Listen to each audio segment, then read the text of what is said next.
নারীদের ভাগ্য কেন এমন? নারীরা কেন বারবার ঠকে যায় তার ভালোবাসার কাছে, প্রিয় মানুষের কাছে? নারীদের ভাগ্যকে কেন আল্লাহ এমন করে তৈরি করছে? কি দিয়ে তৈরি করছে যে নারীরা বারবার ঠকে যায়, বারবার হেরে যায় তার জীবনের কাছে, বাস্তবতার কাছে? আজ এমনই একটা হেরে যাওয়া নারীর গল্প আপনাদের মাঝে তুলে ধরলাম। একজন নারীর হেরে যাওয়ার গল্প পুরোটা একটা জেনারেশনকে বুক কাঁপিয়ে দিয়েছে। যে কাহিনী শুনলে আপনিও অবাক হবেন। কথায় আছে, মেয়েদের রূপবতী গুণবতী হওয়ার চেয়ে ভাগ্যবতী হওয়া বেশি জরুরি। ঠিক এমনটাই হয়েছে সুমাইয়া তিথির সাথে, যাকে সবাই মাশাল্লাহ আপু নামে চেনেন।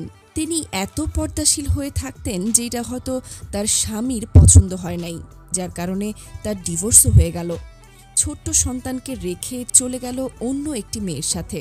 সুমাইয়া তিথি গত রবিবার রাতে লাইভে এসে কান্না করে একের পর এক তার স্বামীর সাথে ঘটে যাওয়া ঘটনাগুলো বলে যাচ্ছিলেন। তিনি বলেন, আমি ওনাকে জিজ্ঞাসা করেছিলাম, আমার মাঝে কি এমন কি কমতি আছে বলো?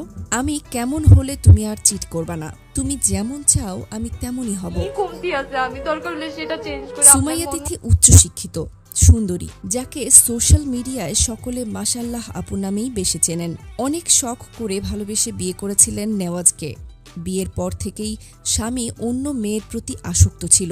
সবকিছু জানার পরও নিজেকে মানিয়ে নিয়ে সুখের সংসার করার চেষ্টা করছিল সুমাইয়া তিথি। এরপর তাদের ঘরে একটি ছোট্ট বাবু জন্ম নিয়েছিল, কিন্তু সেই স্বামী তাকে ছেড়ে চলে গেল, বিয়ে করে নিল এক মডেলকে। বিয়ের পর সে বারবার করে চেষ্টা করেছে কিভাবে তার স্বামীর মনের মতো হওয়া যায়।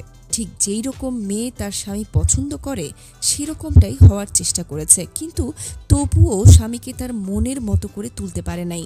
অনেক অবহেলা, দুঃখ নিয়েছিলেন, কিন্তু ভালোবাসার কারণে স্বামীকে ছাড়তে পারতেন না তিথি।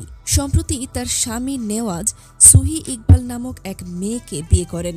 দেখেন, নারীদের ভাগ্যের কি নির্মম পরিহাস। কখনো ভাগ্য হাসায়, আবার কখনো কাঁদায়। এই ভাগ্যের কাছে হেরে যাওয়া গল্পগুলো শুনলে খুবই খারাপ লাগে, ভয় লাগে, কারণ নারীদের কপালে তো বেশি দিন সুখ সয় না।